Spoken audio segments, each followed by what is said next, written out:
In nomine Patris et Filii et Spiritus Sancti. Amen.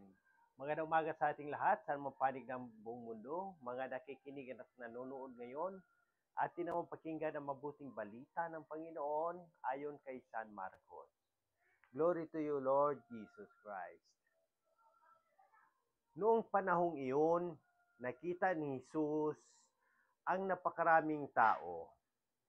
Nahabag siya sa kanila sapagkat para silang mga tupang walang pastol. At sila'y tinuruan niya ng maraming bagay. Nang dapit hapon na, lumapit sa kanya ang mga alagad at ang sabi, "Ilang ang puok na ito, at malapit nang lumubog ang araw. Payaunin na po ninyo ang mga tao sa mga karatignayon at bayan upang makabili ng pagkain." Ngunit sinabi niya, "Kayo ang magbigay sa kanila ng makakain. Bibili po ba kami ng halagang 200 denaryo tinapay upang ipakain sa kanila?" Tanong ng mga alagad, "Ilan ba ang dala ninyong tinapay?" "Tingnan nga ninyo," wika niya. Pagkatapos tingnan ay kanilang sinabi, 5 at 2 isda. Inuutos ni Jesus na ang lahat ay maupo ng pulo-pulutong sa damuhan. Kaya't naupo sila ng manda-mandaan at 50. Kinuha ni Jesus ang 5 tinapay at 2 isda, tumingala sa langit at nagpasalamat sa Diyos. Pinaghati-hati niya ang mga tinapay at ibinigay sa mga alagad upang ipamahagi sa mga tao. At pinaghati-hati niya ang 2 isda at ipinamahagi rin ang lahat. Ay nakakain, nabusog, nang tipunin ng mga alagad ang lumabis na hati-hating tinapay at isda. Nakapuno sila ng 12 bakol. Sa mga nagsikain, 5,000 ang mga lalaki. Ang mabuting balita ng Panginoon. Praise to you, O Lord Jesus Christ. Pagnilayan natin bilang mga Romano Katoliko sa unang pagbasa sa unang Juan at sa pagunita kay San Raimundo de Peñafort, isang pari. Ang ebanghilyong ito ay nagpapakita ng habag at malasakit ni Jesus sa mga tao. Sa kabila ng kanilang malaking bilang, hindi niya sila pinabayaan. Siya ang mabuting nagpapakain at nagbibigay kasiguruhan sa kanyang kawan.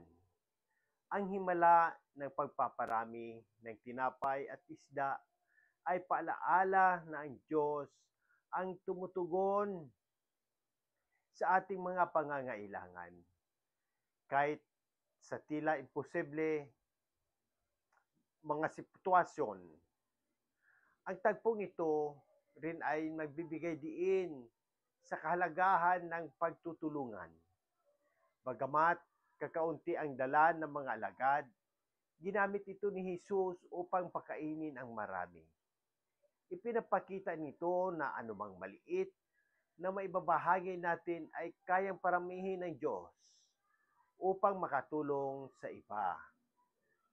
Ito rin ay paanyaya sa atin na maging kasangkapan ng kanyang pagmamahal at biyaya sa sangkatauhan.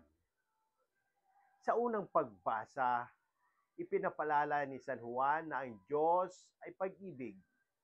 Ang pag-ibig na ito ang dahilan kung bakit isinugo ng Diyos ang kanyang anak upang tayo'y maligtas.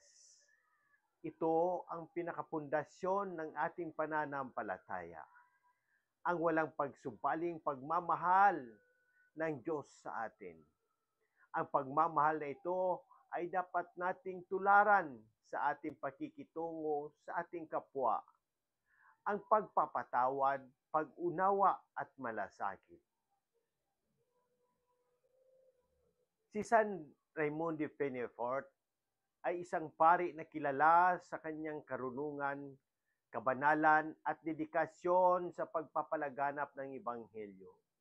Bilang isang dakilang tagapagturo ng batas ng simbahan, ipinakita niya ang kahalagahan ng disiplina at pagmamalasakit sa pagkakaisa ng simbahan. Ang kanyang halimbawa ay nagtuturo sa atin ng kahalagahan ng pagiging instrumento ng hustisya, pagkakaisa at kapayapaan. Manalangin tayo para sa buong katauhan. Ama naming makapangyarihan, salamat sa iyong walang hanggang pag-ibig na ipinakita sa pagpaparami ng tinapay at isda upang pakainin ang maggugutom. Tulungan mo kami na maging bukas palad sa pagbabahagi ng aming mga biyaya. Patibayin mo ang aming pananampalataya na walang bagay na imposible sa iyo. Sa tulong ng halimbawa ni San Raimundo de Peñafort, gawin mo kaming tagapagdala ng pagkakaisa at pag-ibig sa aming komunidad. Gabayan mo kami sa paggawa ng iyong kalooban at sa pagtulong sa mga nangangailangan. Hinhiling namin ito sa ngalan ni Jesus, ang aming Panginoon. Amen. Sa muli, hinihikayat ko ang lahat, Katoliko man o hindi, na magtanong at pagnilayan ang mensahe ng Ebanghilyong ito kung may mga katanungan kayo tungkol sa pananampalataya, ang ating simbahan o sa anumang aspeto ng ating buhay. Bukas ang aking puso na sagutin ang mga ito. Sama-sama natin pagnilayan at pahalagahan ang habag at pag-ibig ng Diyos na pinahayag ni Jesus sa Ebanghilyong ito. Sa pamamagitan ng ating mga gawain at salita, naway maging daluyan tayo ng habag at pagmamahal ng Diyos sa lahat ng tao. Amen. In nomine Patris et Filii et Spiritus Sancti. Amen. God bless!